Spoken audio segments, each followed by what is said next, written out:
खुशामदीद, आदाब, good morning, अस्सलाम वालेकुम। आप सबको हमारी तरफ से वो प्रोग्राम आपने देखना शुरू किया जी। सलाम जेके, मैं हूं आपका मेज़बान हस्बे वादा आपके सामने हाजिर खिदमत 5 अप्रैल सन 2025। और जब हम आज आपके सामने हाजिर खिदमत है तो खबरें बहुत ज़्यादा है, एक के बाद एक बड़ी खबर आ रही है। हर खबर का तजिया तबसरा करेंगे, सियासी मुबस्सिरीन से उनकी राय जानने की कोशिश करेंगे और आपको बताएंगे कि मुल्क के अंदर सियासी उफक पर वक्फ बिल के मुस्तकिली के बाद, यानी वक्फ बिल की मुस्तकिली में इसलिए बता रहा हूं क्योंकि लोकसभा और राज्यसभा से पास आउट हो गई है। सदर हिंद आज शाम तक शायद उस पर दस्तखत भी कर ले, इसके बाद यह कानून नाफिजुल अमल होगा, लेकिन सियासी उफक पर इसके असरात दिखना शुरू हो गए हैं। एक इस पर भी डिटेल में आपके साथ बात करेंगे। आगे बढ़ेंगे तो आपको बताएंगे कि कांग्रेस के खीमे में क्या कुछ चल रहा है, सुप्रीम कोर्ट कौन लोग चले गए हैं, क्यों चले गए हैं, इस पर भी गुफ्तगू करेंगे। फिर आगे आएंगे तो आपको बताएंगे कि सरहदें आग उगल रही हैं और आग उगलने के बीच सूरत हाल क्या कुछ है। ऑपरेशन बड़े पैमाने पर कई इलाकों के अंदर चल रहा है और रात को जो एक इजलास हुआ था, खबर है आज भी इजलास की, आज के इजलास की अहमियत और इफादियत पर भी गुफ्तगू करेंगे। NGT की खबर से भी आपको बाखबर करेंगे और आपको यह भी बताएंगे कि भद्रवाह की सूरत हाल इस वक्त किस तरीके की बनी हुई है। दाखिला वजीर का दौरा जम्मू कश्मीर भी है। तमाम हालात वाक़ात आपके सामने एक के बाद एक पेश करेंगे तजिया और तबसरे के साथ।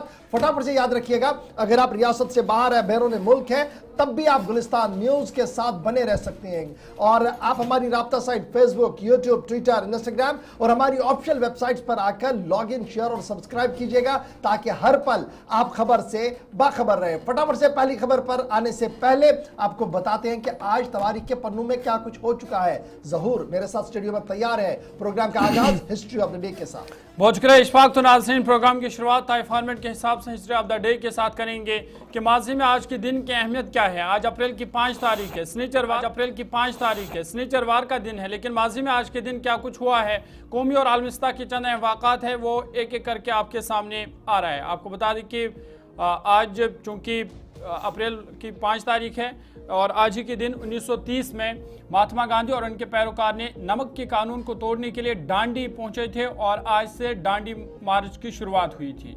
1949 में आज ही के दिन भारत स्काउट्स एंड गाइड्स का क़याम अमल में आया। इसकी शुरुआत भी आज के दिन हुई थी 5 अप्रैल 1949 में। और आज ही के दिन 1955 में विंस्टन चर्चिल ने बरतानवी वज़ीर आज़म के ओहदे से इस्तीफा दिया था। 1957 में आज के दिन केरला में कम्युनिस्ट पार्टी बरसर इक़्तिदार आई। आज के दिन उन्होंने केरला में हुकूमत कायम की थी। 1961 में पहली Indian drugs and pharmaceutical limited company कायम की गई। इसकी बुनियाद आज के दिन डाली गई थी। 1975 में आज के दिन सऊदी अरब के शाह फैसल को कत्ल कर दिया गया था। और 1979 में आज के दिन हिंदुस्तान का पहला नेवल म्यूजियम मुंबई में खोला गया।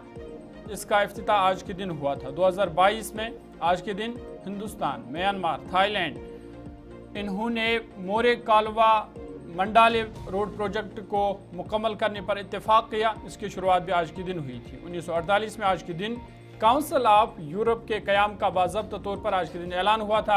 1897 में आज के दिन यूनान और सुल्तानत उस्मानिया के दरमियान जंग का आगाज़ हुआ। 1948 में पाकिस्तान और बेल्जियम के दरमियान हवाबाजी के शोबे में ताउन के लिए दोनों मुल्कों के दरमियान मुआहिदा हुआ था। और आज के दिन 1893 में न्यूयॉर्क स्टॉक एक्सचेंज क्रैश कर गई और अमरीकी मालियाती मंडी कसाद बाजारी का शिकार हो गई। ये आज के दिन हुआ था। चंद अहम वाक़ात थे जो हमने आपके सामने रखे।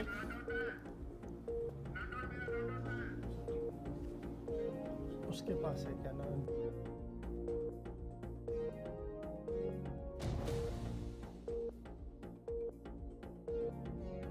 करते हैं बात आज के दिन के हवाले से करते हैं और बात वक़्फ़ तरमीमी बिल, जिसे अब उम्मीद का नाम दिया गया है, लेकिन वक़्फ़ तरमीमी बिल के हवाले से हंगामा लगातार जारी है। कल जुमा थी और जुमा के बाद भी लोग सड़कों पर निकल आए। यूपी, बिहार, दिल्ली में नमाज जुमा के बाद मुसलमानों ने सड़कों पर आकर इस बिल पर ज़बरदस्त एहतजाज किया। साथ ही साथ 2 बड़ी पार्टियां, इत्तेहादी जमातें, TDP और JDU, जिनके पास मुस्लिम वोट बैंक है, लेकिन इस बिल की हिमायत की थी, अब उसका खिमियाजा भी उनको भुगतना पड़ रहा है क्योंकि कई लीडरों ने बगावत शुरू कर दी है और नाराजगी का इजहार पार्टी के खिलाफ किया है। साथ ही साथ बड़ी खबर यह कि ये मामला अब सुप्रीम कोर्ट में भी पहुंच गया। कांग्रेस के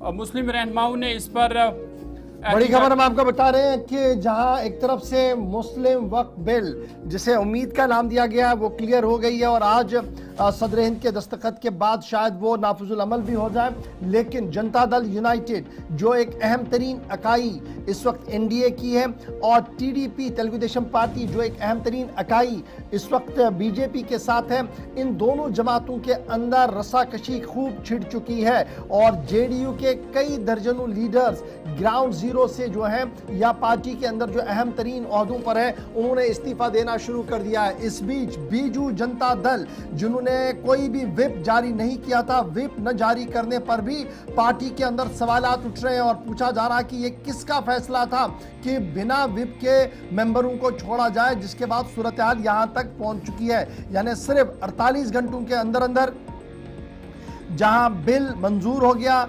ऐवान के अंदर, वहीं पर टीडीपी के लिए मुश्किलें खड़ी हो रही हैं, तेलुगु देशम पार्टी के लिए, जनता दल यूनाइटेड के लिए मुश्किलें खड़ी हो रही हैं और ये सिलसिला लगातार जारी है। इस बीच बीजू जनता दल लेजिस्लेटिव पार्टी के सीनियर लीडर्स का भी इजलास कल हुआ है और उसमें इस बात का बरहमी का इजहार किया गया कि बिना व्हिप के जिस तरीके का माहौल बना है उसके बाद जो छवि जेडीयू की बन रही है वो सही बिल्कुल भी नहीं है। तो कुल मिलाकर 2-4 पार्टियां इस वक्त मौजूद वजूद महवे गुफ्तगू हो रही हैं जिनमें जेडीयू सबसे ज्यादा है बिहार के अंदर, और बिहार की जब हम सियासत करते हैं तो एक अच्छा खासा वोट बैंक बिहार के अंदर मुसलमानों का है और एक के बाद एक लीडर जेडीयू से रुखसती ले रहा है और पार्टी लीडरशिप के खिलाफ हो रहा है और वैसी सूरत हाल तेलुगु देशम पार्टी की भी बन रही है और जेडीयू के बीजेडी के अंदर भी सूरत हाल बेहतर नहीं है, एक के बाद एक लीडर छोड़ने की खबरें इस वक्त सामने आ रही है। ये तो था पार्टियों का हाल, लेकिन पार्टियों के हाल के बाद जरा अहम और बड़ी खबर पर आते हैं क्योंकि मामला पहले ही साफ हो गया था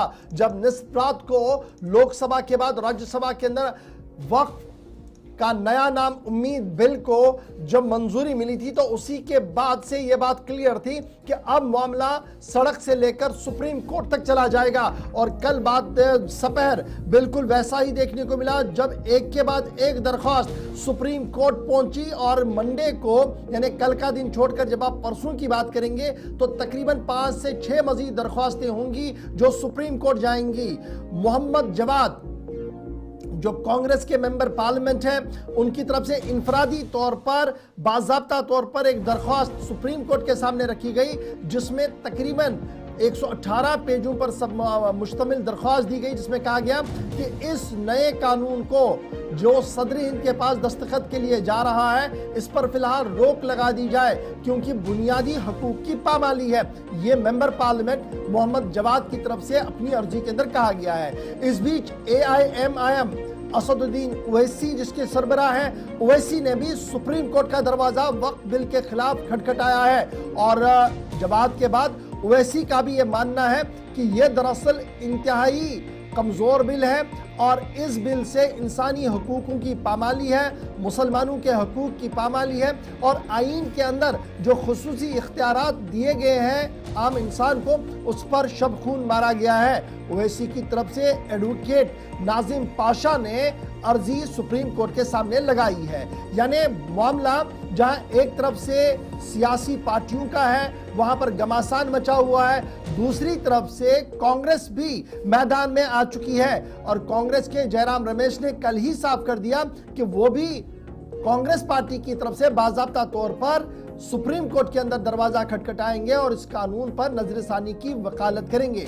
all India Muslim personal law board भी मंडे को जा रहा है और खबर यह है कि जम्मू कश्मीर से भी 3 से 4 तंजीमें ऐसी हैं जिन्होंने फैसला लिया है कि मंडे को वो सुप्रीम कोर्ट का दरवाजा खटखटाएंगी और वहां पर इस फैसले पर रोक लगाने की मांग करेंगे। एक तरफ से यह चल रहा है, दूसरी तरफ से इस पूरी सियासत के बीच मुख्तलिफ रियासतों के अंदर पोस्टरबाजी भी शुरू हो गई है। बरेली से लेकर उत्तर प्रदेश से लेकर आप बिहार तक चलेंगे तो पोस्टरबाजी का सिलसिला चल चुका है। नीतीश कुमार के खिलाफ पोस्टर लग रहे हैं, आरजेडी के लीडर्स पोस्टर लगा रहे हैं और कई मकामात पर खवातीन तंजीमों से वाबस्ता लीडरों को भी घरों के अंदर एहतियातन रोक दिया गया है। इस बीच फ्लैग मार्च जहां कल किया गया था, वहीं पर सूरत हाल कई इलाकों के अंदर बेहतर भी बताई गई है। तो हम जामिया से लेकर शाहीन बाग से लेकर यूपी के इंटीरियर इलाके और फिर दीगर मकामात पर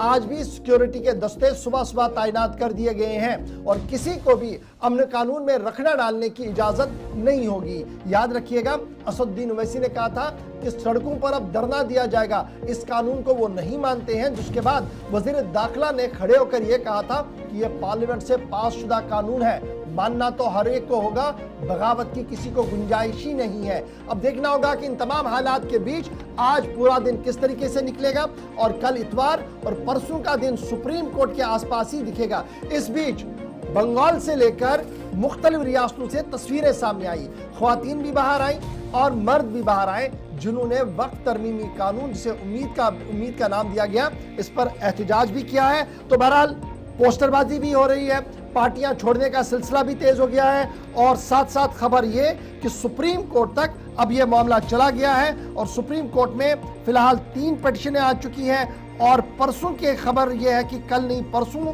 तकरीबन 4 से 5 मजीद ऐसी पिटीशंस होंगी जिन्हें दायर किया जाएगा और इस तरीके से सुप्रीम कोर्ट में अब एक नई बहस छिड़ेगी वक्फ कानून, जिसका नया नाम उम्मीद है कि क्या यह नाफिजुल अमल होना चाहिए या नहीं।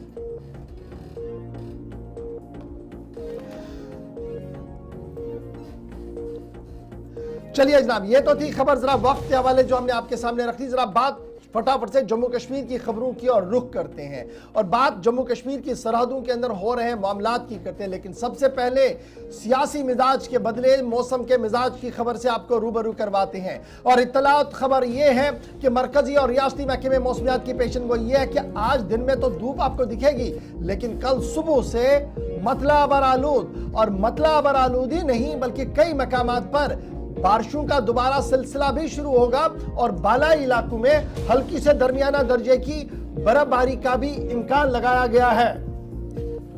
आपको बता दें कि फिलहाल आज धूप खिलेगी, लेकिन आज शाम के बाद या कल से आप देखेंगे कि मौसम में तब्दीली का इम्कान है, जिस दौरान पहाड़ी इलाकों में हल्की बर्फबारी हो सकती है, जबकि मैदानी इलाकों में हल्की बारिशें जो है वो हो सकती है। इस हवाले से मेट्रोलॉजिकल डिपार्टमेंट ने कहा कि फिलहाल 8 अप्रैल तक मौसम अबर आलूद के साथ साथ हल्की बारिशें और हल्की बर्फबारी हो सकती है। साथ ही साथ 10 और 11 को भी आमतौर पर मौसम जो है वो कई इलाकों में अबर आलूद रहेगा। साथ ही साथ शाम देर गई फिर हल्की बारिशें हो सकती है और जो पहाड़ी इलाके हैं वहाँ पर हल्की बर्फबारी भी हो सकती है। इस हवाले से महकमा मौसमियात ने ट्रैवलर्स जो सयाह है या टूरिस्ट है या ट्रांसपोर्टर्स है उनसे कहा गया है कि वो इसके पेश नज़र ही मौसम के पेश नज़र ही अपना प्लान इस बीच जब ये हम बता रहे हैं कि ना मौसम का मिजाज बदलेगा, किसानों के लिए यह है कि वो अपना काम जारी रखें क्योंकि हल्की बारिशें होनी है, ज़्यादा कुछ नहीं है। 4 से 7 तक आपको वेदर जनरली ड्राई दिखेगा, बिल्कुल सही दिखेगा। 8 के बाद आपको जनाब हल्की से बादल दिखेंगे, कुछ मकामात पर बारिशें होंगी। नॉर्थ और सेंट्रल कश्मीर में रात शाम होते होते बारिशों का आगाज होगा 8 तारीख को। 9 तारीख को मतला बरालूद रहेगा, बालाई इलाकों के अंदर और जम्मू के बालाई इलाकों के अंदर बारिशों का सिलसिला हो सकता है।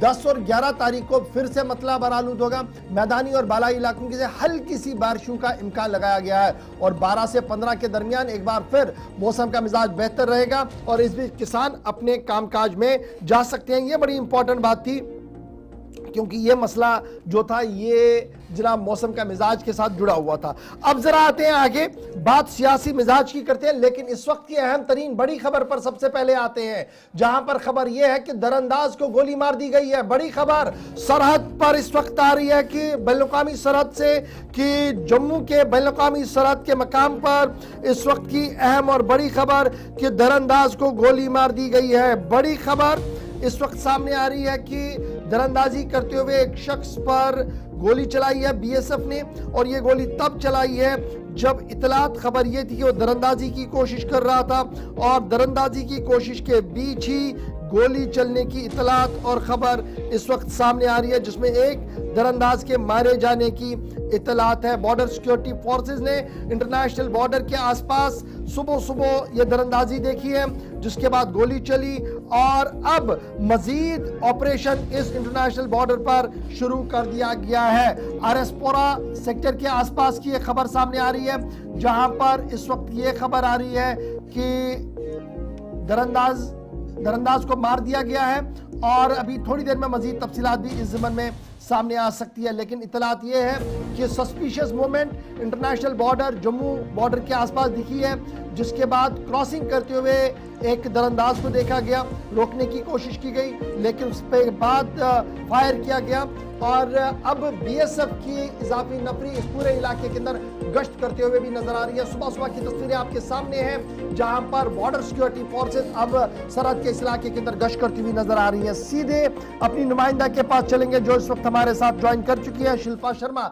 शिल्पा, अपडेट करें, क्या कुछ अपडेट है, कितने बजे का ये इंसिडेंट है और क्या कोई हथियार भी मिला इस दरअंदाज से जो सरहद के पास मारा गया है? आपको बता दें कि बीती रात जम्मू जिला में भारत पाकिस्तान अंतर्राष्ट्रीय सीमा पाकिस्तानी घुसपैठिया को मार गिराया है। यारसपुरा सेक्टर के अब्दुल्लिया इलाके के पास जो है वो सीमा पार करने की कोशिश कर रहा था और वहीं पर बीएसएफ जवानों के द्वारा बार बार चेतावनी भी दी गई और चेतावनी देने के बावजूद भी ये पाकिस्तानी घुसपैठिया जो है वो नहीं रुका, जहां पे ये आगे कदम बढ़ाते हुए जो है वो नजर आए, जिसके चलते मौके पर ही जवानों के द्वारा जो है फायरिंग की गई और इस पाकिस्तानी घुसपैठिया को जो है वो मार गिराया गया। देखिए, मार गिराई गई घुसपैठ की इस समय जो है वो पूरी तरीके से जांच की जा रही है। अभी तक उसकी पहचान नहीं हो पाई है, किस मकसद से वो सीमा पार कर रहा था, क्या कुछ उसका मकसद है, फिलहाल पूरी तरीके से समय जो है वो जांच की जा रही थी। लेकिन अब देखिए किस प्रकार से पाकिस्तान लगातार जो है वो इन प्रयासों को जो है वो अंजाम देने की कोशिश करता है, लेकिन हमारे जवान जो कि इस समय अलर्ट पर हैं और जैसे ही ये सस्पिशियस मूवमेंट जो है वो बीएसएफ के जवानों ने देखी, हालांकि बार बार उसे जो है वो रोकने की भी कोशिश की गई, चेतावनी दी गई, लेकिन वो नहीं रुका, जिसके चलते ये पाकिस्तानी घुसपैठिया को जो है वो मौके पर ही मार ये बताइएगा, क्या अभी भी वहां पर जो तलाशी कार्रवाई है वो जारी है और क्या और भी दरअंदाज हो सकते हैं? जी बिल्कुल, देखिए इस समय तलाशी अभियान जो है वो पूरी तरीके से अंतर्राष्ट्रीय सीमा पर इस समय देखने को मिल रहा है। सर्च ऑपरेशन इस समय जो है वो किया जा रहा है और भी हो सकता है इसके लेकर जो है वो पूरी तरीके से सर्च ऑपरेशन किया जा रहा है। लेकिन ये पाकिस्तानी घुसपैठिया जो एक बताया जा रहा है, बीती रात ये यानी खबर तो ये भी है कि सुबह बीएसएफ की तरफ से बाकायदा तौर पर सरहद पार जो पाकिस्तानी फ्रंटियर्स है उनके साथ बात की और स्ट्रॉन्ग प्रोटेस्ट किया गया कि भाई साहब ये जो सिलसिला आप शुरू कर रहे हैं इसको रोक दीजिए, वरना सिचुएशन ठीक नहीं रहेगी। एक स्ट्रॉन्ग प्रोटेस्ट बीएसएफ की तरफ से किया गया है, क्या इसकी पुष्टि हो पाई है बीएसएफ की तरफ से कि क्या बात हुई सरहद पार या नहीं?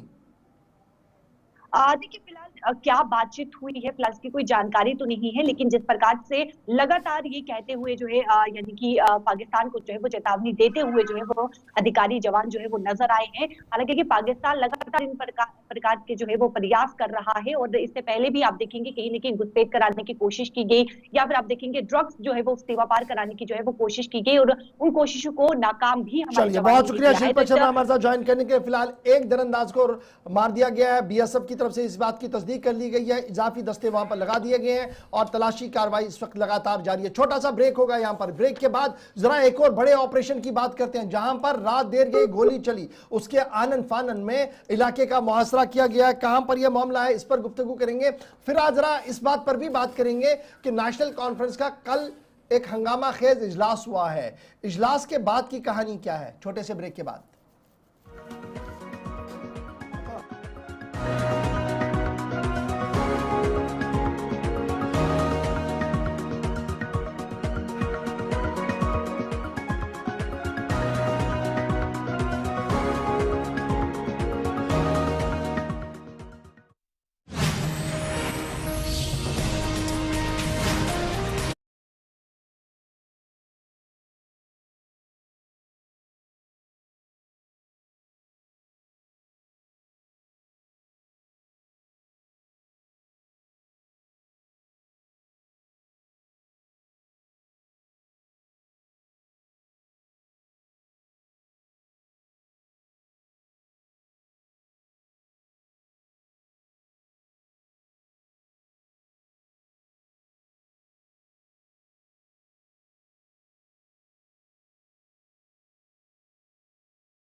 हालात कहते हैं बिल्कुल ठीक है, उसके बावजूद बंद रहती है।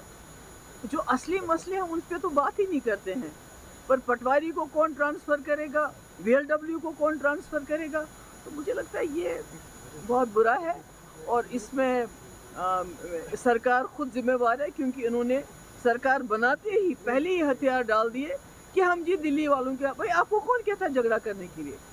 अभी देखिए ट्रेन यहाँ से जानी है दिल्ली, वो कटरा जा रही है। क्या उमर साहब ने बात की?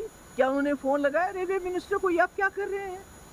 तो जो मसले मैटर करते हैं उसके ऊपर तो बात नहीं करते, उसके ऊपर स्टैंड नहीं लेना चाहते। 370 को छोड़ दीजिए, उसको तो ये नाम नहीं लेना चाहते हैं।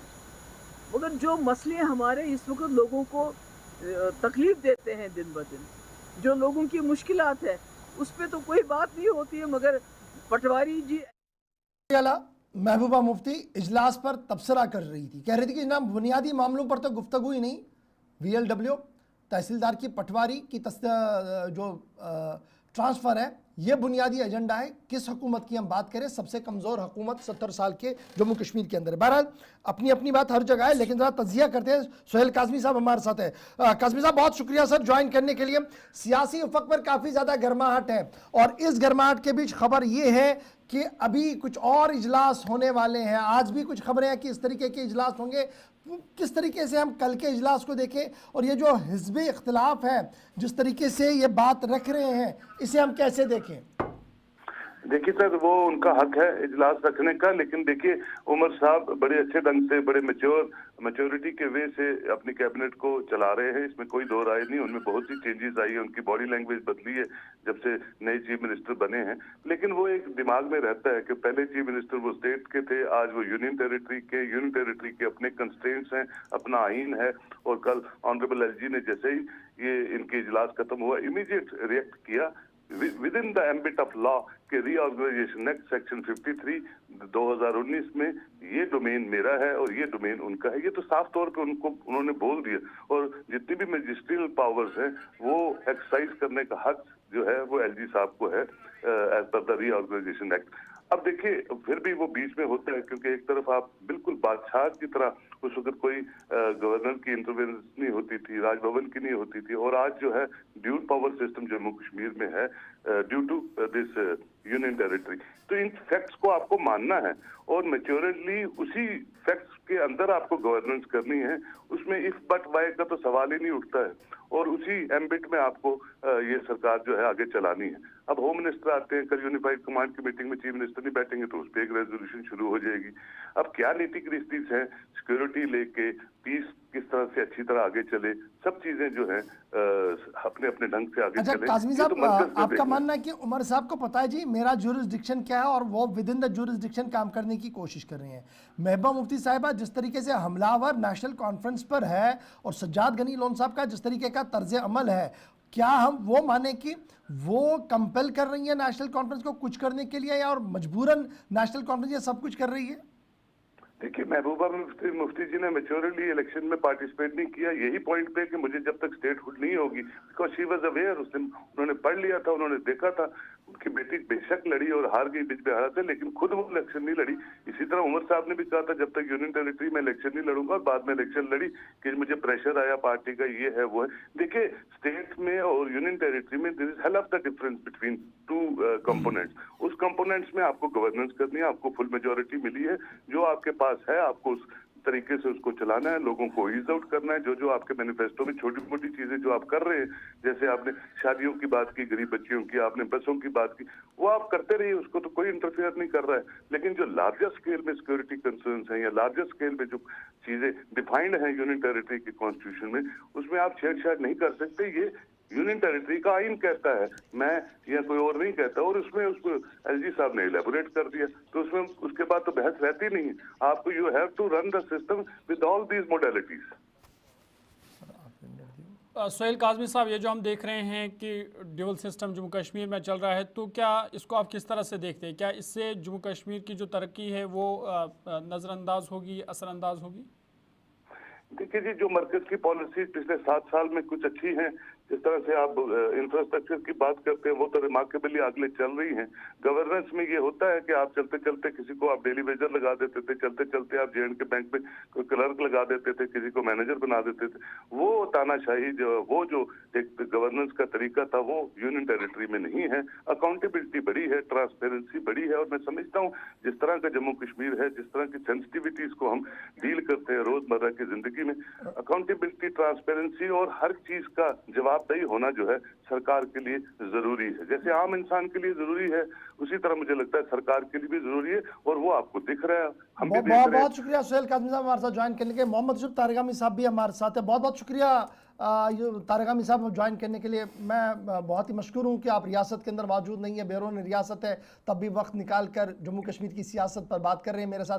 बहुत शुक्रिया उसके लिए। तारगामी साहब, गुज़श्ता 24 घंटों के दौरान बड़ी चीज़ें तब्दील हो रही हैं, मीटिंग्स का सिलसिला चला है, बयानात का सिलसिला चला है, और इस बीच कल दाखिला वज़ीर साहब की भी आमद जम्मू कश्मीर है।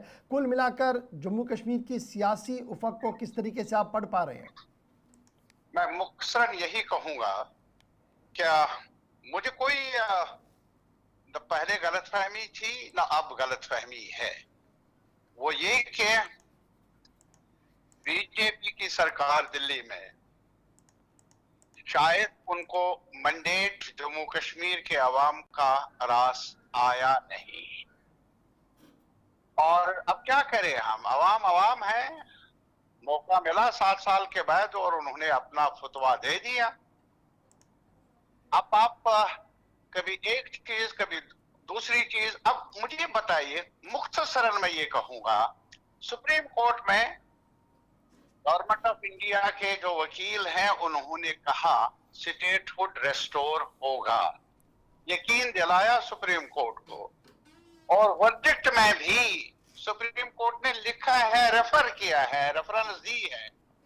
अब मुझे बताइए, ये तो अदालत आलिया है जिसके बारे में चर्चा है, उन्होंने इसका फैसला लिया, उसका फैसला लिया, और फिर पार्लियामेंट जो एक बड़ा प्लेटफॉर्म है मुल्क का, जमहूरियत का, वहां पर आला मुंतजिमीन जो है मुल्क के, प्राइम मिनिस्टर, होम मिनिस्टर, उन्होंने भी कहा, और यहाँ पर अभी आए थे प्राइम मिनिस्टर साहब, तो उन्होंने ये भी कहा कि दिल की दूरियां, और पहले जब हम मिले थे ऑल पार्टीज मीटिंग में, दिल्ली की दूरियां कम होंगे।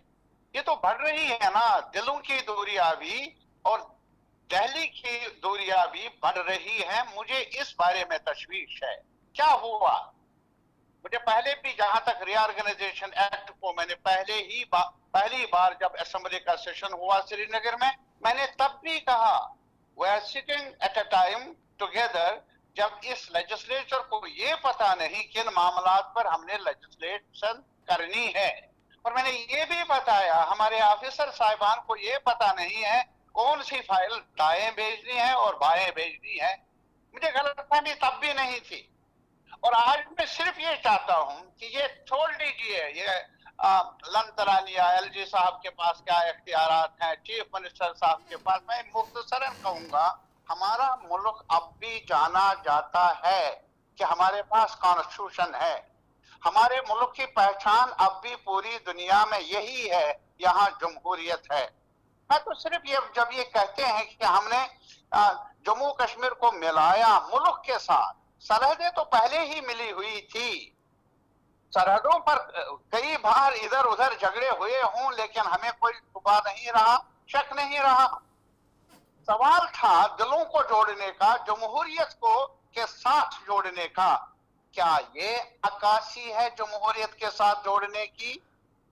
अब मुझे ये बताइए, मुख्तसरन बताऊंगा, अगर आप देख लेंगे जो भी यूटीज में है, बाकी जगहों पर है, पहले तो मैं इसको बेइज्जती से ही ताबीर करता हूं, क्या हमें हमारे सर को हमारे नीचे कर दिया, हमारे पगड़ी को उछाल दिया, जब आप एक हिस्टोरिक डोगरा स्टेट को डाउनसाइज करते हैं।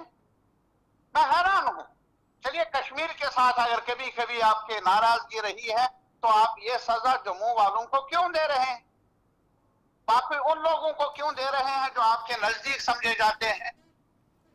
कहने का ये मतलब है, हम रूल ऑफ लॉ कहते हैं, हम कॉन्स्टिट्यूशनल ऑर्डर की पासदारी चाहते हैं। अच्छा तारिक आमिर साहब, ये तो बात सही है जो आप बता रहे हैं, लेकिन जो मैंडेट अवाम की तरफ से दिया गया रूलिंग पार्टनर्स को और स्पेशली कश्मीर प्रोविंस की सियासी जमातों को जिनमें आप भी हैं, और जिस सेटअप को आप सपोर्ट कर रहे हैं इस वक्त उमर अब्दुल्ला वाली गवर्नमेंट को, क्या आपको लगता है कि पीपल्स एस्पिरेशंस जो हैं वो रिफ्लेक्ट हो रही है कहीं पर? क्योंकि महबूबा मुफ्ती साहबा कह रही है कि जो दिया था मैंडेट उसकी तौहीन हो रही है। मैं कह रहा हूं सही है, लेकिन कौन तौहीन कर रहा है? मेरा एक सवाल है। तौहीन हम लोग कर रहे हैं जिनको लोगों ने चुना, जिसमें पीडीपी के भी नुमाइंदे हैं। उनको बेइख्तियार बनाने के लिए अवाम ने हमें चुना नहीं, काम करने के लिए भेजा। वो तभी मुमकिन है जब हमें काम करने का मौका मिले। मैं सभी जमातों से कह रहा हूं, अभी कल ही मैंने सुना कि शायद बीजेपी के रहनुमाओं ने जम्मू से उन्होंने कहा कि एलजी साहब ने अच्छा किया। अरे क्या अच्छा किया यार?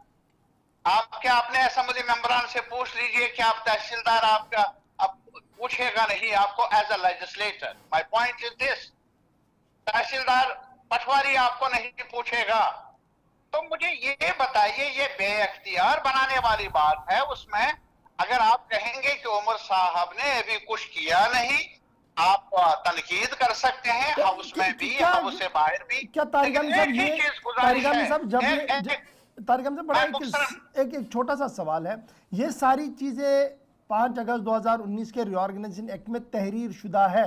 जब हम चुनाव में जा रहे थे, क्या हमने पहले नेगोशिएशन नहीं करना चाहिए था गवर्नमेंट ऑफ इंडिया के साथ? हम जाएंगे लेकिन पहले ये चीजें रेस्टोर कीजिए। अब हम जब हमें ये पता है कि बिग बॉस कोई और है और हम बिग बॉस के घर में क्लियर है। It is not like that. हमने प्राइम मिनिस्टर की कमिटमेंट पर एतबार किया, हमने गवर्नमेंट ऑफ इंडिया की कमिटमेंट पर एतबार किया जो उन्होंने ऑनरेबल सुप्रीम कोर्ट में की। हमने पार्लियामेंट का एहतराम किया जिसमें प्राइम मिनिस्टर ने कहा, होम मिनिस्टर ने कहा स्टेटहुड विल बी रेस्टोर्ड। वो तो आज भी कह रहे हैं स्टेटहुड विल बी रेस्टोर्ड, लेकिन टाइम फ्रेम कहीं लेना है। कौन सा? वही सवाल है कि यही टाइम फ्रेम आपको नहीं चाहिए था कि पहले प्राइम मिनिस्टर ऑफिस में जाके बता दो भैया टाइम फ्रेम बताइए। सुनने दीजिए, आप हमें न पीछे हटने देंगे न आगे जाने देंगे। अरे साहब, ये लंतरानिया नहीं। सिंपल मेरा कहना यह है कि क्या आप जम्मू कश्मीर के अवाम को सजा दे रहे हैं उन गुनाहों की जो उन्होंने किए नहीं? आपको मेरी सियासत के साथ इख्तलाफ होगा, नेशनल कॉन्फ्रेंस कांग्रेस के साथ इख्तलाफ होगा, लेकिन जो जनता है, चाहे वो जम्मू की जनता है, कश्मीर की जनता है, गरीब लोग हैं, उनको आप मायूस करने पर तुले हुए नजर आते हैं, उनको सजा दे रहे हैं नाकर्दा गुनाहों की। ये मुल्क के लिए ठीक नहीं, ये जमहूरियत के लिए ठीक नहीं। ठीक है, मैं मान लेता हूं इस पॉइंट ऑफ व्यू को कि जनाब जल्दी से स्टेटहुड रिस्टोर है। इन लाइन ऑफ दिस जो चीजें अभी चल रही हैं, इस बीच पॉलिटिकल लीडरशिप की अब पॉलिटिकल जिम्मेदारियां क्या है? पॉलिटिकल लीडरशिप की जिम्मेदारी यही है कि हम मैंडेट पर डटे रहे। अभी असेंबली का सेशन जारी है, वहां पर बात कर लेंगे। और हमने जम्मू कश्मीर के लोगों को भी कहना है कि आप मजाज हैं हमारे बारे में फैसला देने के, और हम अगर कहीं अकाउंटेबल है किसी महाराजा के सामने नहीं, किसी राजा के सामने नहीं, बड़े तख्त पर बैठने वालों के सामने नहीं। अब हमारा मैंडेट अवाम का है, हम अवाम कश्मीर का हो, जम्मू का हो, उनके सामने जवाबदेह है। वो हमें बताए वापस आ जाओ, हम जाएंगे, लेकिन हमारी जद्दोजहद जारी रहेगी, वो सड़क पर भी रहेगी और वो असेंबली के ऐवान में भी रहेगी। आप बहुत सीनियर लीडर हैं, आप बारीक बीनी से हालात वाक़ात को जान चुके हैं, पता है कि रियासत की सियासत किस तरीके की है। क्या 4 लाइनों की करारदाद या 1 पेज की करारदाद से ये दीरीना और पेचीदा मसला हल हो सकता है? कौन कहता है? अभी मैं यहाँ हूँ, आपको मालूम है कि मदुराई में यहाँ हमारे 3 साल के बाद, जिसे पार्टी कांग्रेस हम कहते हैं, हमने एक रेजोल्यूशन आज अडॉप्ट करना है कश्मीर के बारे में जी। हम मुल्क के अवाम को भी शामिल करना चाहते हैं इस जद्दोजहद में।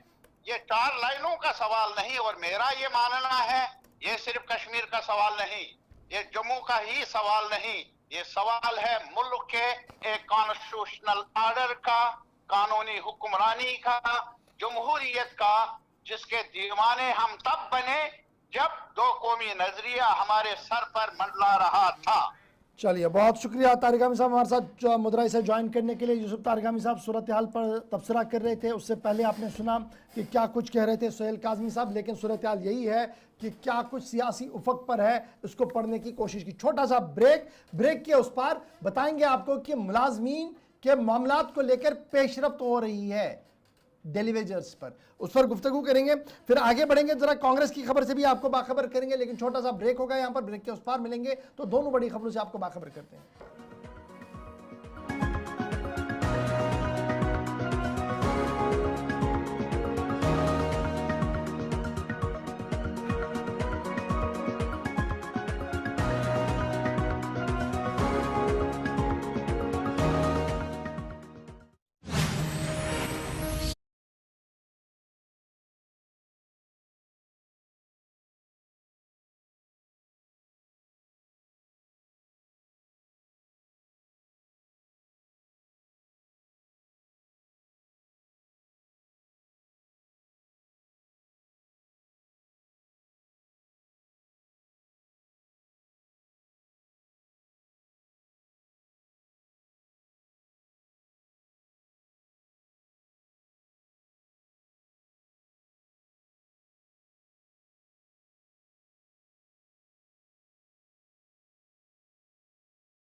ब्रेक के बाद आपका खैर मकदम है। प्रोग्राम सलाम जेके देख रहे हैं आप, और एक पड़ाव पर हम दाखिल हो गए। बात सियासत की हो रही थी तो बात कांग्रेस पार्टी की करते हैं, और आपको बता दें कि बल्दियाती और पंचायती इंतखाबात के हवाले से कांग्रेस पार्टी ने कमर कस ली है, और इस हवाले से जिला सदूर के साथ एक अहम इजलास हुआ है और जिला सदूर को मुतहरिक किया गया है। इन्हें मजबूत करने की हिदायत दी गई है कि वो जिला स्तर पर पार्टी को मजबूत करे और आइंदा बल्दियाती और पंचायती इंतखाबात के हवाले से तैयारियां शुरू करे।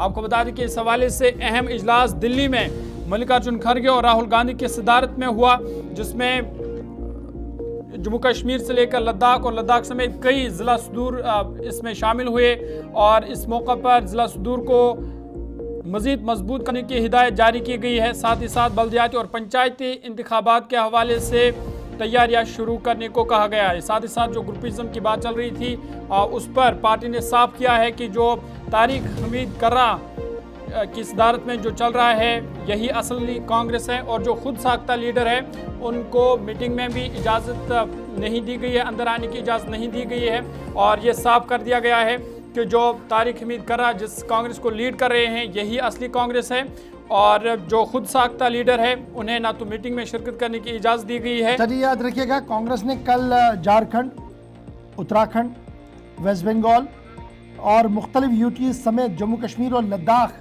के लीडर्स को तलब किया था, ज़िला सदूर को तलब किया था, और ज़िला सदूर के साथ साथ जो वहाँ के मकामी लीडर्स हैं उनको तलब किया था, और ये मुश्तरका इजलास जो है वो चला था। और कल ही हमने देखा कि मुख्तलिफ ज़िलों के ज़िला सदूर तारिक हमीद कर्रा की सरबराही में वहाँ पर पहुँचे और उन्होंने मीटिंग की। अगरचे कांग्रेस हेडक्वार्टर की गेट पर एहतजाज भी देखने को मिला, और उस पर यह साफ कर दिया गया कि ये वो लोग हैं जिन्हें कांग्रेस से बाहर तो रखा गया और ये खुद साख्ता लीडर्स हैं, लेकिन तंजीम शिकनी के मामलात में अब उनके खिलाफ कार्रवाई भी होगी। याद रखिएगा, कल GA मीर समेत तारिक हमीद कर्रा और मुतअद्दिद लीडरान दिल्ली के अंदर मौजूद रहे। डॉक्टर नसीर हुसैन जो AICC के जनरल सेक्रेटरी और इंचार्ज जम्मू कश्मीर हैं, अब वो जम्मू कश्मीर का भी दौरा करेंगे, जिस दौरान पार्टी को मजीद मजबूत बनाने के हवाले से हिकमत अमली को तरतीब दिया जाएगा। चलिए जनाब बढ़ते हैं जी आगे, जरा एक और अहम और बड़ी खबर की ओर आते हैं और बात करते हैं अब इंतखाबी दंगल की। और ये इंतखाबी दंगल सज चुका है जम्मू के अंदर, और बल्दियाती इंतखाबात नहीं बल्कि JCCI के इंतखाबात होने हैं, और इस ज़िमन में तमाम तैयारियां मुकम्मल कर ली गई है। Jammu chamber of commerce and industries के नए इंतखाबात होंगे, फ्रेश इलेक्शंस करने का फैसला ले लिया गया है। Jammu chamber of industries and commerce अब इलेक्शंस करेंगे, और इलेक्शंस होंगे नई गवर्निंग बॉडी के हवाले से, और इंतजामात को हतमी शक्ल देते हुए 11 मई इतवार को सुबह 9 बजे से वोटिंग का अमल शुरू होगा। प्रताप गुप्ता फिलहाल इलेक्शन प्रेसिडेंट नामजद किए गए हैं, और बहुत जल्द वो अपनी अबूरी कमेटी तश्कील देंगे जो इस इंतखाबी दंगल को मंतकी अंजाम तक पहुंचाएंगे। जम्मू के अंदर chamber of commerce and industries ने फैसला लिया है कि दोबारा से इलेक्शंस कराए जाएंगे ऑफिस बेयरर्स के 11 मई सन 2025 को, और तर्जमान जो JCCI के हैं उनकी तरफ से ये साफ कर दिया गया कि एग्जीक्यूटिव कमेटी जो chamber of commerce and industries Jammu की है उनका अहम तरीन इजलास जम्मू के अंदर मुनक्किद हुआ, जिसमें biannual elections chamber of commerce and industries के कराने का फैसला लिया गया। 11 मई सन 2025 को ये इंतखाब होंगे, और इस ज़िमन में फिलहाल शिव प्रताप गुप्ता को इलेक्शन कराने के लिए नामजद करा दिया गया, और बहुत जल्द वो अपने और मेंबर्स को भी नामजद कर देंगे ताकि इंतखाबी दंगल मंतकी अंजाम तक पहुंच सके। 11 मई को इतवार को ये दंगल सजेगा जी जम्मू के अंदर। चलिए जनाब अब बढ़ते जी आगे, बात जरा उन मुलाजमीन की करते हैं जो सड़कों पर रहते हैं, उन मुलाजमीन की करते हैं जो धरने प्रदर्शन करते हैं, और एक नहीं 100 नहीं हज़ारों की तादाद में ये मुलाजमीन है एंटायर जम्मू कश्मीर के अंदर, और इनको लेकर सियासत भी हुई, और रियासत के अंदर बहुत सारी सियासी जमातों ने वादे भी किए, और एक और वादा रियासत के वज़ीर आला उमर अब्दुल्ला की तरफ से ऐवान में किया गया कि आने वाले 6 महीनों के दौरान डाटा बनाया जाएगा, जिसके बाद हिकमत अमली के तहत इनकी मुस्तकिली के हवाले से काम आगे किया जाएगा। ताहम आरजी मुलाजमीन की तंजीमें मुतहरिक हो गई है, और कल अहम तरीन इजलास सिविल सेक्रेटरीट में मुनक्किद हो चुका है। डेलीवेजर्स के अहम तरीन लीडर कल सिविल सेक्रेटरीट जम्मू के अंदर मौजूद थे, जिन्होंने कई अफसरान के साथ तबादला ख्याल किया है। Jammu Kashmir casual labour United front ने कल बाज़ाब्ता तौर पर अब मीटिंग की है, और इस मीटिंग के अंदर एडमिनिस्ट्रेटिव सेक्रेटरीज के साथ ये बावर कराया गया कि किस तरीके से हिकमत अमली को तरतीब दिया जा सकता है, और किस तरीके से यह हज़ारों लोगों को मुस्तकिल कराया जा सकता है। 21 अप्रैल को और 21 और 22 अप्रैल को जम्मू के अंदर महापंचायत भी बुलाने का फैसला ले लिया गया है। डेलीवेजर्स अपने तरीके से हर मुमकिन कदम उठा रहे हैं, और इंतजामी सेक्रेटरीज भी लगातार इस पर काम कर रहे हैं, और माना जा रहा कि आने वाले 3 महीनों के दौरान एक हिकमत अमली के तहत इन हज़ारों लोगों के मुस्तकिली के हवाले से राहें तलाश करने के लिए कोशिशें की जाएंगी। तनवीर हुसैन साहब हमारे साथ Jammu Kashmir casual labours United front के सीनियर लीडर हैं, हमारे साथ ज्वाइन कर चुके हैं। तनवीर साहब बहुत शुक्रिया ज्वाइन करने के लिए। जम्मू के अंदर हम देख रहे हैं कि सियासत अपने अपने तरीके से गर्म है, लेकिन मुलाजमीन को लेकर कल हमने देखा कि एम्प्लॉयज ज्वाइंट कंसल्टेटिव कमेटी का भी कयाम अमल में लाया गया और वो कल हमारे साथ गुफ्तगू कर रहे थे, बता रहे थे कि उमर अब्दुल्ला के फैसले का खैर मकदम, लेकिन उम्मीद ये कि मैक्सिमम वेज लागू किए जाए और जल्दी से हर एक राह तलाश की जाए। वहीं पर आप लोग जो डायरेक्टली डेलीवेजर्स के नुमाइंदे हैं वो मुख्तलिफ शोबों के सरबराहान के साथ मीटिंग कर रहे हैं, एडमिनिस्ट्रेटिव सेक्रेटरीज के साथ मीटिंग कर रहे हैं। कैसा माहौल है मीटिंग के अंदर, क्या कुछ उभर कर सामने आ रहा है? बिल्कुल, थैंक यू गौहर साहब आपका सबसे पहले। और मैं बता दूं कि कल एक पेशरफ्त आई कि Jammu Kashmir casual labour United front का एक 5 रुकनी डेलीगेशन जो सिविल सेक्रेटरी का विजिट किया, वहाँ पे जो हमारे कमेटी जो डेलीवेजर्स की जो फैम की उसके मेंबर जो तलत परवेज जी थे, जो सेक्रेटरी भी है, और लगभग आधे घंटे उनसे बात हमारी डिटेल डिस्कशन हुई। और कहीं न कहीं अब ट्रेड लीडर को मुतारिक होना पड़ेगा। ठीक है, प्रोटेस्ट रोड पे है, वो करने हैं, रोड पे रहेंगे, हम कानून का सहारा भी लेंगे, लेकिन कहीं न कहीं जो बातें वहाँ कल निकल के आई तो उन्हें कहा कि आप अपना वक्फ रखिए हमारे पास कि किस तरह से इसको रेगुलर किया जाए, कितने लोग आपके डिपार्टमेंट्स में अलग अलग से हैं। सपोज कीजिए उन्हें एक हमें बात इस तरह से कही कि पीएचई में अगर एक डिवीजन में आपके 1200 लोग हैं और वहाँ पे पोस्ट है अगर हमारे पास 700 हैं, लेकिन बाकी जो 400 लोग हैं उनको कैसे एडजस्ट करना है, उनको हम ट्रांसफर दूसरे डिपार्टमेंट में कर सकते हैं। उन्हें एनडीआरएफ का भी जिक्र किया कि हम कुछ लोगों को वहां पे भी कर सकते हैं, लेकिन रेवेन्यू जनरेट कैसे होगा, हमारे पास डिटेल कब पहुंचेगी, इसके लिए ट्रेड यूनियन लीडर्स को मुतारिक होना पड़ेगा। और उसके बाद हमें उनसे ये बात भी कही कि जैसे 2 दिन पहले सोशल मीडिया पे एक लेटर भी सोशल मीडिया पे गर्दिश कर रहा था कि अगर डेलीवेजर से बात करनी तो 4-5 लोगों से की जाए, लेकिन हमने कहा नहीं, हम इसमें जो चाहते हैं डेलीवेजर्स ही चेयरमैन है, उनसे ही बात की जाए, क्योंकि डेलीवेजर्स का इशू है। क्योंकि गौहर साहब आप जानते हैं कि 2014 में जब टीएडीए का मसला था, उसके बाद जो परमानेंट एम्प्लॉयज के 58-60 साल का जो इशू था वो सरकार ने हल किया था और डेलीवेजर सिर्फ लाठियां खाई थी। तो हम चाहते हैं कि इस बार डेलीवेजर अपने केस को खुद प्लीड करें, खुद इसका रखें। और उसके बाद हमने 25 रुकनी टीम भी एक बनाई है जम्मू कश्मीर कैजुअल लेबर्स की तरफ से, जो मुसलसल कमेटी को अपनी रिपोर्ट देगी, उनको अपने मशवरा देंगे, और उन्हें कहा कि उसको उसके बाद ग्राउंड लेवल पे हम सर्च करेंगे और वो सही पाए गए तो उस तरीके से भी हम आगे बढ़ा जाएगा। तो उन्होंने कहा कि अगली 2-3 मीटिंग्स में इस काम को सपेटने की कोशिश करेंगे। तनवीर साहब, ये जो मुलाकातों का सिलसिला शुरू हुआ है, सजाद गनी लोन साहब से भी मुलाकात हुई और अब सिविल सेक्रेटरी में भी मुलाकात हुई, तो क्या अभी तक कोई आश्वासन आपको दिया गया है जिसका आप मुतालबा कर रहे हैं कि जब तक हतमी फैसला नहीं आ सकता तब तक मिनिमम वेज एक्ट को लागू किया जाए, उस वाले से कोई पेशरफ्त हुई है?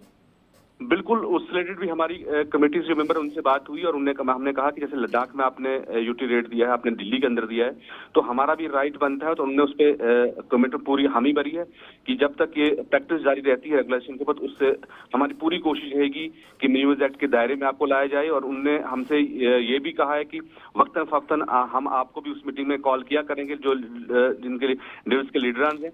लेकिन कहीं ना कहीं हम आप ये चाहते हैं कि जितने भी हमारे लीडरशिप है जम्मू कश्मीर कैजुअल की वो मुतारिक हो और अपने अपने डिपार्टमेंट्स के जो सजेशंस हैं वो कमेटी के सामने रखें।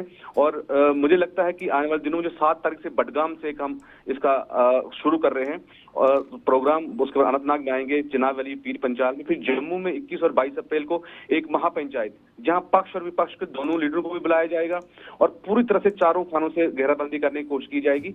और जब तक जम्मू कश्मीर के डेलीवेटर्स के साथ इंसाफ नहीं होगा, इस तरीके से आवाजें उठती रहेंगी। और हमें यकीन है जिस तरह से सरकार पॉजिटिव है, जिस तरह से जो अपोजिशन है वो भी आपको एक्टिव दिख रही है, लेकिन आप चाहते हैं कहीं ना कहीं इसका पॉजिटिव रिजल्ट्स आए, क्योंकि काफी टाइम से हम लंबा एक एहतियाजी संघर्ष कर रहे हैं। इसके लिए जो है जम्मू कश्मीर कैजुअल फ्रंट की पूरी कमेटी जो मुतारिक हो चुकी है।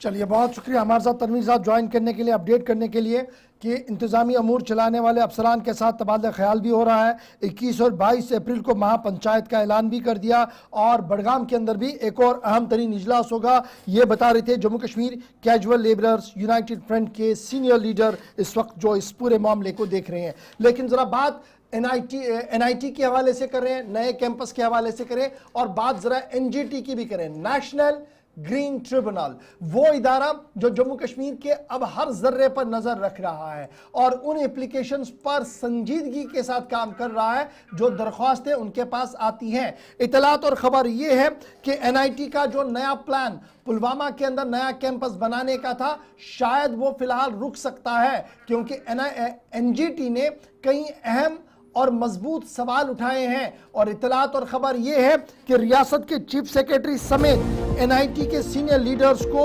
नोटिसें भी जारी कर दी गई है। एनजीटी ने नोटिसें जारी की हैं हुकूमत को।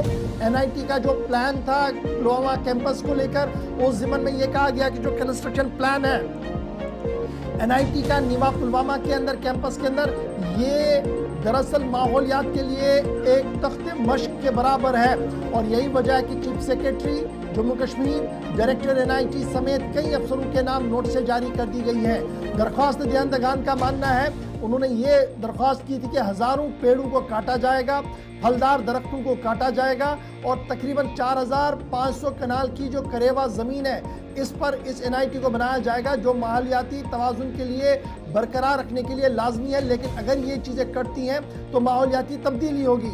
जब ये पूरा मामला सुना गया उसके बाद अगली समात 1 अगस्त सन 2025 को इस पूरे मामले में रखी गई है। उससे कबल इंतजामिया को साफ कर दिया गया है कि इस नोटिस के जरिए से आप तहरीरन बताएं कि कितना माहौलियाती नुकसान होगा, किस तरीके से इसको ठीक किया जा सकता है और क्या कुछ प्लान उनके पास है। दरख्वास्त दहिंदगान का मानना है कि एंटायर इलाका, यानी ये पूरा इलाका जो है ये समर माइग्रेटरी बर्ड्स के लिए है, जहां पर यूरोपियन बीज और दीगर चीज़ें आती हैं। और नेशनल ग्रीन ट्रिब्यूनल को अपना दायरे इख्तियार यहाँ पर लाना पड़ेगा और देखना पड़ेगा कि किस तरीके से सूरत हाल को बेहतर बनाया जा सकता है। राजा मुजफ्फर साहब जो आज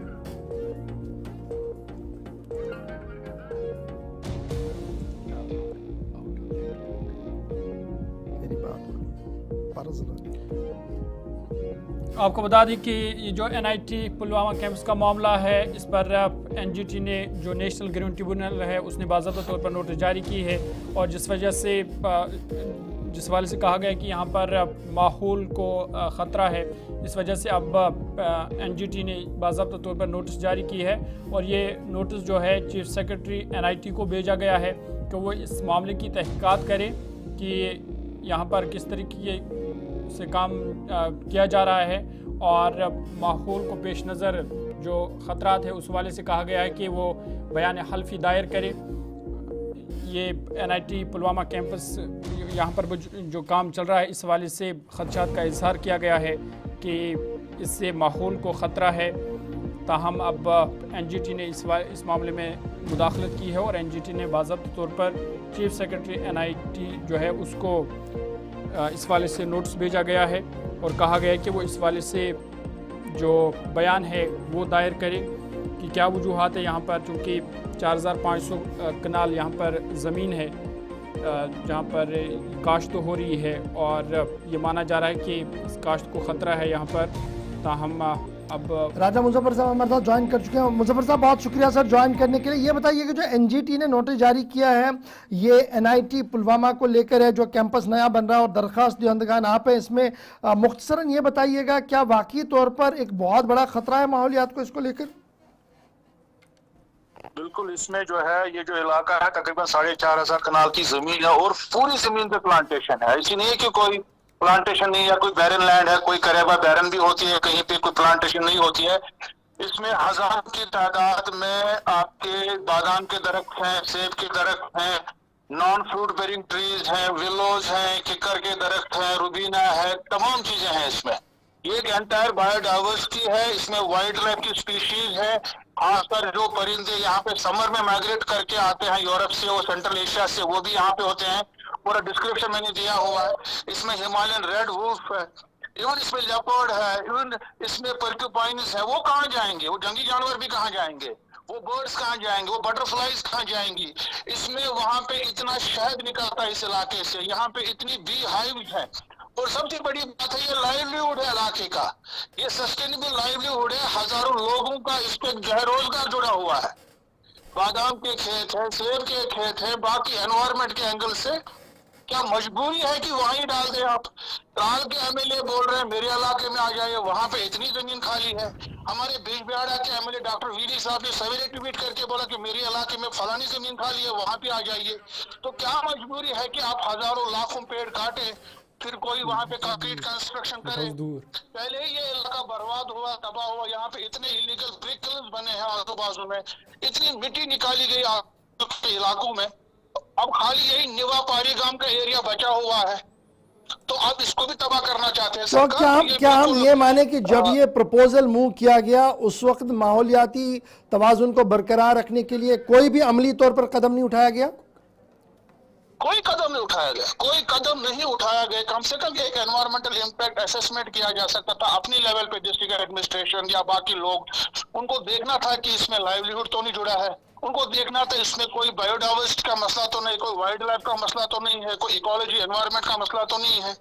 तो सब इसके साथ जो इसमें जो वाइल्ड लाइफ की भी जो लॉज है, वाइल्ड लाइफ के लॉज हैं, उनकी भी वायलेशन हो रही है, बायोडाइवर्सिटी के लॉज है उसकी भी वायलेशन हो रही है, एनवायरमेंट के लॉज है उसकी भी वायलेशन हो रही है, स्पेसिफाइड ट्रीज एक्ट है उसकी भी वायलेशन हो रही है।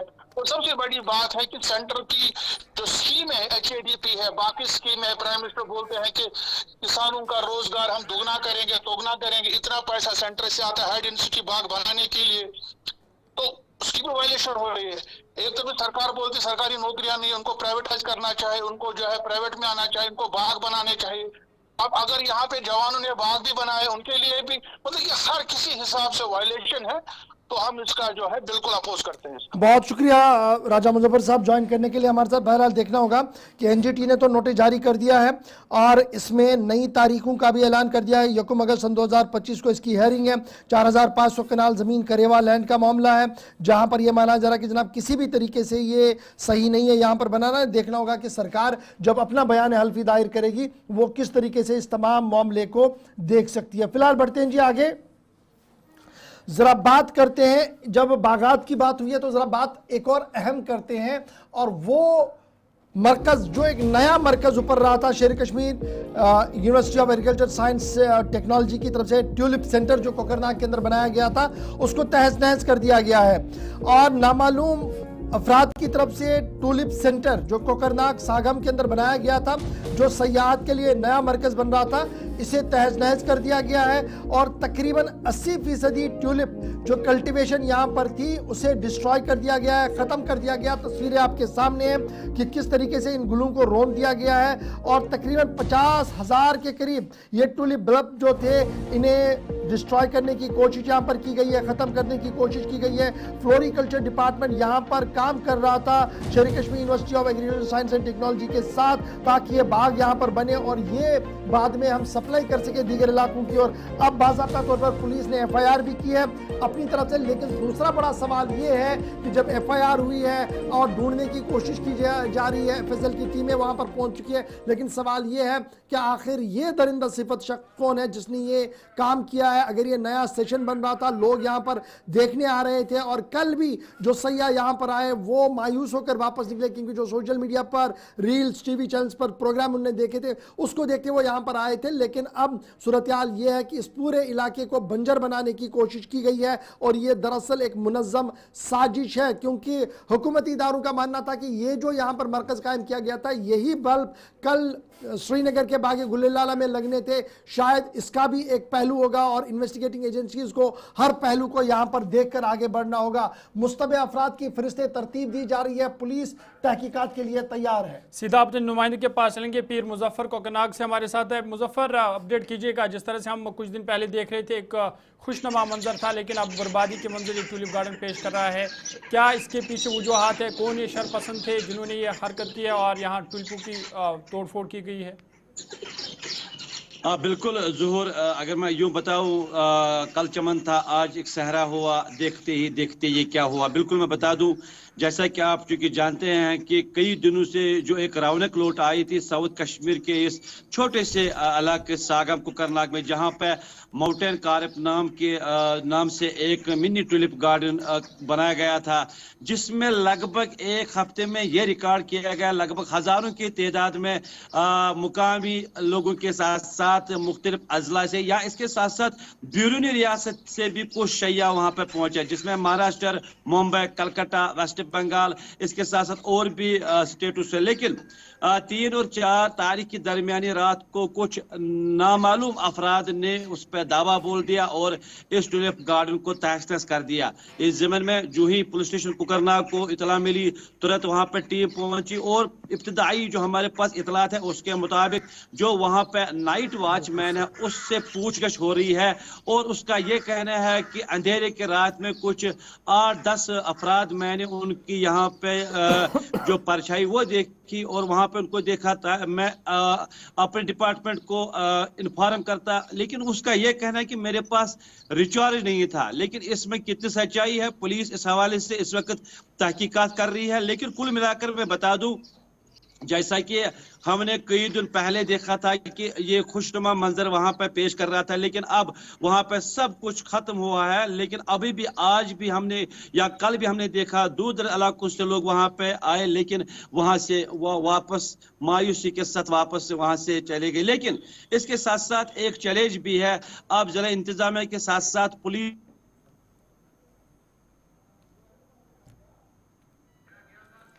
चलिए, बहुत शुक्रिया पीर मुजफ्फर हमारे साथ ज्वाइन करने के लिए, अपडेट करने के लिए कि पुलिस में तहकीकात है। बड़ा मामला है। सागम का इलाके के अंदर एक छोटी सी कोशिश की गई थी, कामयाब कोशिश थी, ये लोगों का मरकज और बन रहा था, यहाँ पर ये लोग देखने आ रहे थे, लेकिन अचानक से रातों रात ये क्या हुआ, एक बड़ा सवाल है। अब सवाल ये भी है कि सरकार जहाँ इस तरीके के मरकज बना रही है तो हिफाजत के नाम पर मामूर अफराद कहाँ पर थे? और हिफाजत पर मामूर अफराद अगर ये कहे कि मेरे पास तो फ़ोन था लेकिन जब मैं इंतज़ामिया को अलर्ट नहीं कर पाया, तो कुछ तो है जिसकी पर्दादारी है और सबकी नजरें पुलिस पर है कि इस पर्दे को चाक करके उन लोगों को सामने लाया जाए जो इस गिलोनी साजिश के पीछे भी है। तो जनाब फटाफट से अब फोन कॉल्स का सिलसिला भी शुरू करते हैं। आप कॉल करना शुरू करेंगे क्योंकि 9:50 का वक्त हुआ चाहता है। आग की एक वारदात भी हुई है श्रीनगर में, थोड़ी देर में वो भी तस्वीरें आपको हम दिखाएंगे। जब तक वो विजुअल्स हमारे पास आते हैं वो हम आपको बताएंगे कि एक भयानक आग की वारदात हुई है श्रीनगर के अंदर। डिटेल्स थोड़ी देर में आ रही हैं, वो हम आपको बताएंगे। लेकिन फोन कॉल्स का सिलसिला शुरू करते हैं। हमारी फोन लाइंस खुल चुकी हैं, आप कॉल करना शुरू करेंगे। लेकिन जब आप कॉल करेंगे तो याद रखिएगा, आप हमारे साथ जब गुफ्तगू करेंगे तो टीवी की आवाज़ को अब आपने सबसे पहले बंद रखेंगे। टीवी की आवाज़ को बंद रखने का मतलब यह है कि आप फोन लाइन से बराह रास्त बात करेंगे। टीवी के सुनकर न मेरा सवाल आप सुनेंगे न अपना जवाब देंगे, बल्कि फ़ोन पर ही आप सवाल भी करिएगा, जवाब भी सुनिएगा, ताकि कॉलर्स को ज़्यादा से ज़्यादा मैं ले पाऊँ और ज़्यादा डिले भी ना हो पाए। इस उम्मीद के साथ कि पहले कॉलर कौन साहब है, कहाँ से, इसको ले लूँ।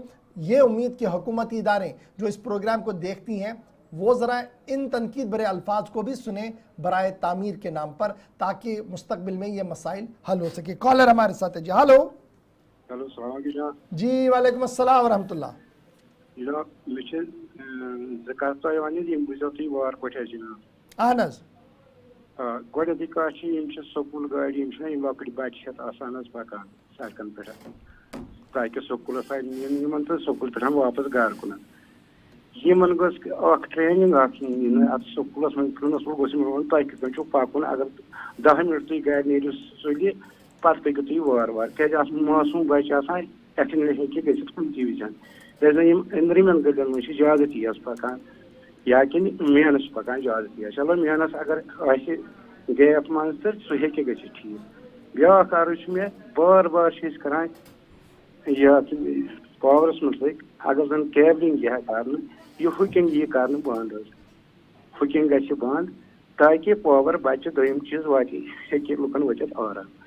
तो यह कथा आज वन बह गोचन लटन तुम यह कत यह मतलब ये विजन बेर करो दद पे हवाल ब्योर कस कत कर यह बहान यह गोमुत लंज यल तो लुक कत कर एहतियात वह अगर कह तो मगर अक्सर बेशतर करान सठा शुक्रिया तुंद कत करू तुम बड़े मोलनि कत दोनवे और मे उम्मीद कि RTO कश्मीर और ट्रैफिक के जिम्मेदार सन अफसर तम बोजन और स्पेशली स्कूल इंतजामिया थो कान अत कत कुन कि जनाब यम स्कूल गाड़ी अंदर ये अंदर सन लकट लकट बच्चे या बड़ बच्चे तिमन गोस आसन बाज़ाब्त तौर पर प्लानिंग कि गाड़ी कचा तेज चलान, तम तेज़ रफ्तारी सान चलान।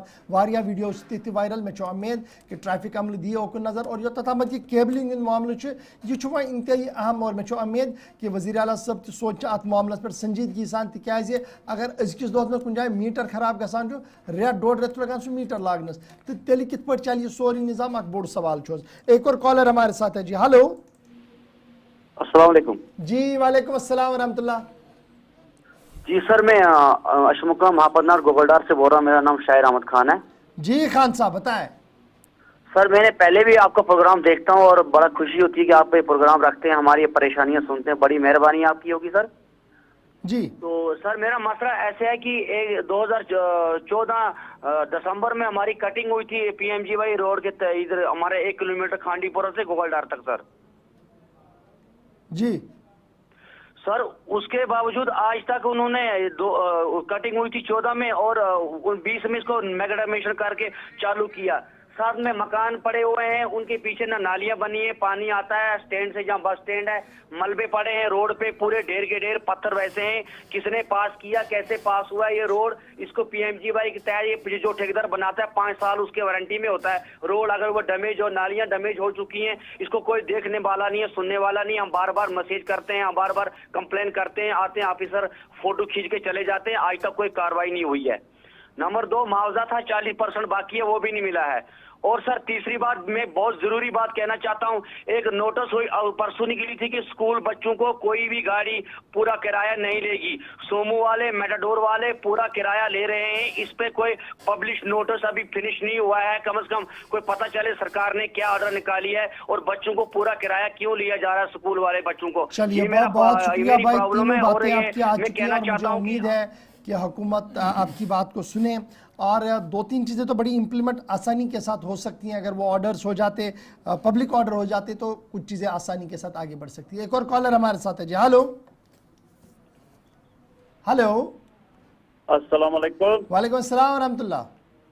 श्रीनगर पे भटपुर पे शालमोर तान गसान लीव रोड अंदर किनस पोर शो ब्या नबर किनस ब्या सड़क अहन अत पे गई 2 एक्सीडेंट वस तान 2 नफर मूद अहन वारिया कॉल गो बोजान अत बढ़ावान सड़क मगर वस तान बढ़ोक न गासू वानियामा तेल बल शालीमार भटपुरा यह सड़क बढ़ावन अहन अत पे मूद 5-6 नफर तोय कुछ मकामी MLA से अच्छा सलमान साहब चलो इंशाल्लाह सलमान अली सागर साहब तम वातनाओ यह पैगाम तुंद इलाक के तरफ कि जनाब वन तुह नो प्लान बनावन तथ नविस वर्किस प्लानस अंदर थो ये इलाकस कुन जोन युद्ध जन यमन लुकन तह राहत मिली थे इंशाल्लाह वातनाओ तिमन ताम जरूरी पैगाम तुंदस। एक और कॉलर है जी। हेलो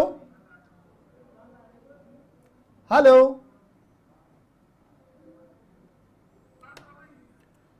हेलो हेलो, अस्सलाम वालेकुम सर।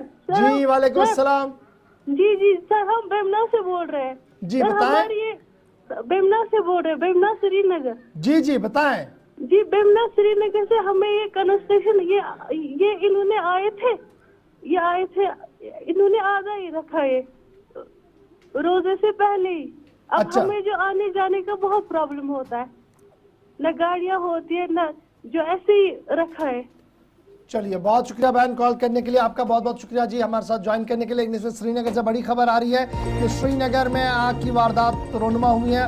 मुनव्वर आबाद इलाके में निजी होटल में आग लगी है। बड़ी खबर इस वक्त सामने आ रही है कि आग बुझाने के लिए अमला भी वहां पर मौजूद है। ताहम बड़ी खबर इस वक्त श्रीनगर से आ रही है कि श्रीनगर के एक मकामी होटल में आग लगने की वारदात हुई है। एक मकामी होटल मुनव्वराबाद इलाके के अंदर लगी है आग और आग बुझाने के हवाले से इंतज़ामिया भी मुतहरिक इस वक्त नज़र आ रही है। आप दिख रहे हैं कि भयानक आग लगी है। कहा जा रहा है कि लिफ्ट में ये आग लगी है, जिसके फ़ौरन बाद फायर एंड इमरजेंसी डिपार्टमेंट के एहलकारान वहाँ पर पहुँचे हैं और आग बुझाने के हवाले से हर मुमकिन कदम जो है वो उठाया जा रहा है। ताम अभी तक इस होटल के अंदर किसी जानी नुकसान की कोई इतला नहीं है। लेकिन जम्मू कश्मीर से इस वक्त की अहम और श्रीनगर से बड़ी खबर कि एक मकामी होटल के अंदर आग लगी है और आग को बुझाने के लिए फायर एंड इमरजेंसी अमला भी मुतहरिक यहाँ पर है और इतलात के मुताबिक आग लिफ्ट से शुरू हुई थी,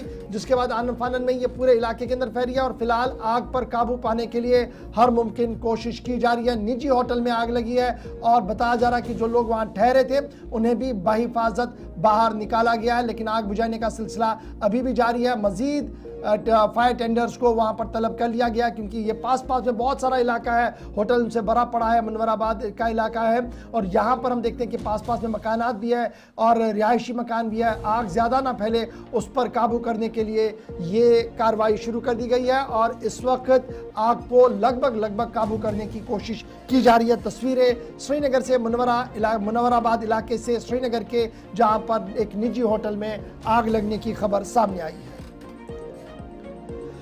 चलिए जनाब, प्रोग्राम सलाम जेके में आज इस वक्त हमारे साथ बस इतना ही। मुझे और ज़हूर को आप देंगे इजाज़त। कल 8:35 पर दोबारा आपके सामने हाजिर खिदमत रहेंगे। जब तक के लिए अपनी नेक दुआ में हम सबको याद रखिएगा। अल्लाह हाफ़िज़।